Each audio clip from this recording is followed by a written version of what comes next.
Fala, galera, voltei depois de muito tempo, como combinado lá no Instagram. Se você não me segue lá no Instagram, porque lá eu fiz uma enquete perguntando se vocês queriam que eu voltasse pro YouTube, né?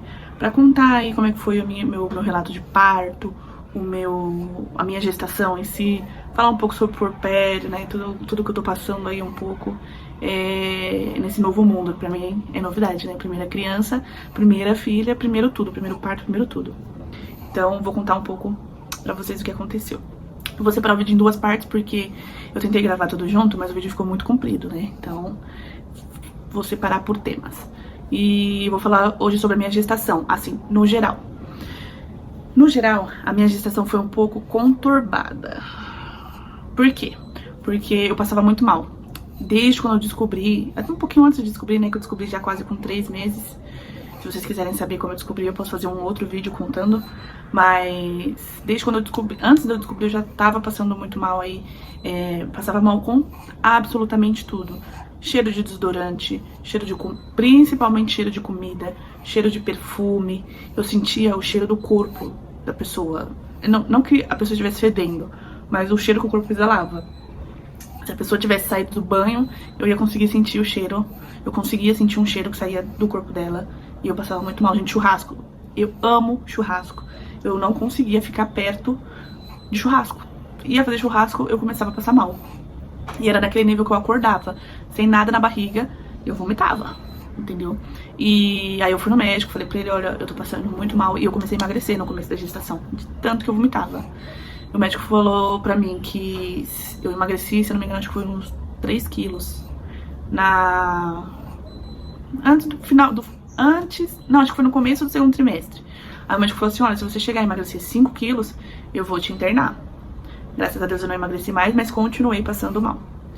Então, até ali o meio do segundo trimestre da gestação, as únicas coisas que eu sentia era isso. Era muito enjoo, vomitava bastante, tontura, porque a minha pressão caía quando balançava muito o ônibus ou o metrô, que eu tava trabalhando, né, também trabalhando normal. Então, se balançava muito, a minha pressão caía e eu passava mal.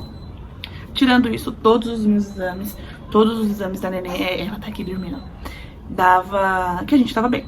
Não tive diabetes gestacional, não tive pressão alta. Porém, no meio do segundo trimestre pro final, um exame meu começou a dar alterado. Se eu não me engano, é um HCG. E aí eu fui no médico, mostrei pra ele esse resultado desse exame. E ele perguntou sobre os sintomas, né? Ele falou, olha, estou desconfiado que você esteja com colestase. O que é o colestase? O colestase é o mau funcionamento do fígado da mãe. Então, tipo assim, ele demorava mais pra trabalhar, o meu fígado. E aquilo podia ser prejudicial pra neném, né? Pode ser que fizesse ela nascer prematura, que foi o meu caso, né? Ou que ela viesse a óbito dentro da barriga. Então, era uma doença que era assim, ó, muito rápido. Tá bem agora, passou 10 minutos, pum, o bebê tá morto dentro da barriga. Então, é uma coisa muito séria e que eu nunca tinha ouvido falar. E aí, a gente começou a realmente estudar pra ver se era isso, né? Porque como eu não tava com sintoma nenhum, quais que são os sintomas da colestase? Coceira no corpo e é o amarelado, a pessoa fica amarela. Eu não tinha coceira nenhuma, não tinha coceira em lugar nenhum e muito menos estava amarela. Tava normal, gente, perfeito, assim, como se não tivesse nada. Então eu não tinha nenhum sintoma. Então o médico quis fazer o exame várias vezes pra ter certeza se realmente era aquilo. Tudo que eu vou contar aconteceu em 4 consultas seguidas, assim, porque eu comecei a passar com o médico semanalmente depois que ele começou a desconfiar que era colestase. Então essa foi a primeira consulta. Estou desconfiando, vamos refazer os exames. Todos os exames que eu fiz eram de sangue e ultrassom. Eu sempre conseguia fazer no mesmo laboratório, tanto o sangue quanto o ultrassom. E dava tudo ali a mesma coisa, né, no ultrassom. A neném tava com... não tinha muita diferença no peso, no tamanho dela, peraí.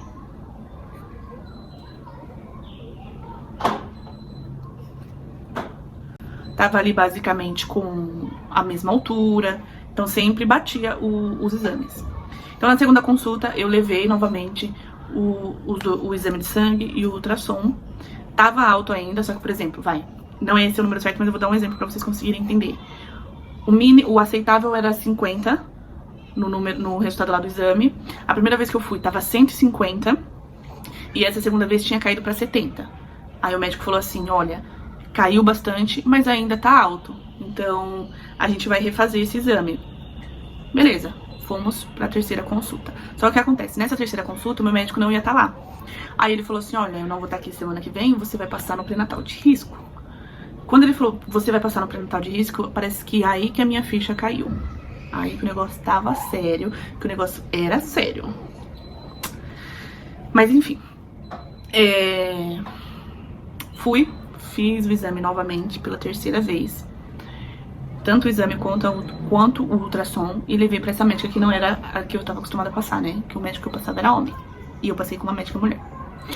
Cheguei lá, mostrei o exame pra médica. A médica falou assim, olha, sua bebê tá prevista pra quando?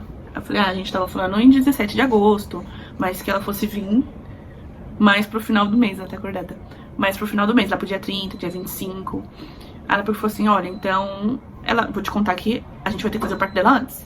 Muito provável que a gente faça até o dia 13 ou no dia 13. Então se prepare. Aí eu falei, nossa, beleza, né? Aí ela falou, eu vou te pedir mais exames e você volta na próxima semana, já com o seu médico mesmo, que ele vai estar aqui. Eu falei, beleza. Já fiquei como? Com o coração na mão, já contei pra toda a família. Eu falei, olha, provavelmente a neném vai vir antes, não vai vir dia 17, vai vir lá pro dia 13, então vamos ficar preparada aí. E aí eu comecei a acelerar as coisas da neném aqui em casa, né? Porque eu tinha lavado algumas coisas, mas não tinha lavado tudo dela, não tinha preparado malinha, não tinha preparado nada. Chegou na última consulta, que foi dia 1º de agosto. Dia 1º de agosto foi a consulta que eu fiquei internada. Eu não sabia que eu ia ficar internada. Eu achei que eu ia chegar lá, mostrar os exames pra ele, e ele fosse falar, linda, vem aqui no dia 12, no dia 13, que a gente vai fazer o seu parto. E isso era o que passava na minha cabeça. Mas, nossa, parece que foi Deus, gente. Eu sentei lá no consultório e eu virei pro Gustavo na hora e falei, nego, eu acho que ele vai mandar subir e eu já vou ficar internada. O Gustavo falou, não, para de graça, você vai pra casa, ele vai marcar o dia, a gente vai vir depois. Isso dia 1º de agosto. Aí eu falei, tá bom, deve ser coisa da minha cabeça, né? Eu terminei de ter essa conversa com o Gustavo, chamaram o meu nome lá pra passar na consulta. Entrou, eu e o Gustavo, mostrei os exames pro doutor, falei, olha, doutor, eu tive que fazer esse ultrassom em outro laboratório, porque não tinha agenda onde eu sempre faço, né, como a gente tá vindo toda semana, e deu divergente. Esse último ultrassom deu que a neném tava com 1,8 kg. E todos os outros já tava com mais de 2 kg, mais de 40 centímetros. E esse exame deu 1,8 e nem conseguiu ver o tamanho que a neném tava dentro da barriga. Porque a menina falou que ela tava muito espremidinha, e aí não dava pra ver realmente o tamanho que ela tava. Ele falou que meu exame ainda estava alterado, só que ele estava preocupado com o ultrassom. Ele falou, olha, como seu ultrassom deu divergente, não vou ficar correndo um risco com você. Sobe lá no hospital, no pronto-socorro, e entrega essa carta. Aí nessa carta estava escrito que ele estava indicando internação. E como o hospital que eu ia ter neném já era na rua de cima, a gente saiu de lá, né, seguiu as ordens médicas, que eu nem tinha arrumado a malinha de maternidade da minha filha. Mas a gente subiu lá no hospital, entreguei a cartinha, refizeram todos os exames que eu tinha feito. Só o ultrassom que a gente ia precisar fazer no outro dia, né? E deram a mesma coisa. Deram que o exame ainda tava alto, mas o ultrassom deu que a nenê tava com 2,1 kg, se eu não me engano. Então, ela já não tava correndo tanto risco assim, né? Não tava tão perigoso a gestação, porque ela tava num tamanho bom. E aí, eu continuei internada do mesmo jeito. Fiquei lá do dia 1 ao dia 5. E colestase não tem tratamento. O tratamento seria pra coceira ou se eu tivesse ficado amarela. Mas eu não fiquei amarela e eu também não tinha coceira, então eu não tomava remédio nenhum. A única coisa que a gente fazia era um exame que escutava o coração da nenê. Se eu não me engano, o nome do exame é cardiotopo. É um que você coloca vários negocinhos na barriga. Se eu tiver foto, eu coloco por aqui. Coloca vários negocinhos na barriga e aí começa a escutar o coração da neném. Se o coração da neném tivesse fraquinho, aí é porque já tava começando a prejudicar ela. E se tivesse normal, tava tudo beleza, dava pra manter ela lá dentro. Todos que a gente fez, tava sempre perfeito. A Jade tava perfeita, saudável do começo ao fim. E isso que me deixava muito leve, não me deixava ficar nervosa. Saber que ela tava bem. Então, a gente ficou 5 dias aí fazendo isso. Chegou no dia 5, a médica foi no meu quarto. Falou assim, Clara, a neném tá no tamanho bom. Tá no peso ideal, já tá toda formada, não tem mais o que se formar dentro da sua barriga, porque ela já tá perfeita. Então não tem risco a gente fazer um parto antes das 37 semanas. Isso eu tava com 36 semanas de um dia.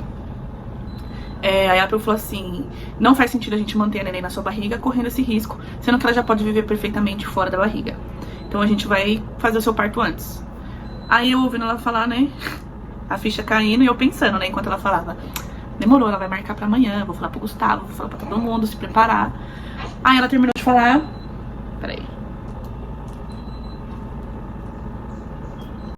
Ela terminou de falar, eu perguntei, não, tá bom, vamos fazer quando? Amanhã? Né, uma empolgada. Ela falou, não, a gente vai fazer agora. Você quer parto normal ou cesárea? Aí eu, hã? Falei, não, meu marido não tá aqui, a gente tem que esperar meu marido. A gente pode esperar meu marido, porque se essa criança nasce sem o pai tá aqui, eu vou matar ele, entendeu? Porque ele tem que estar aqui comigo.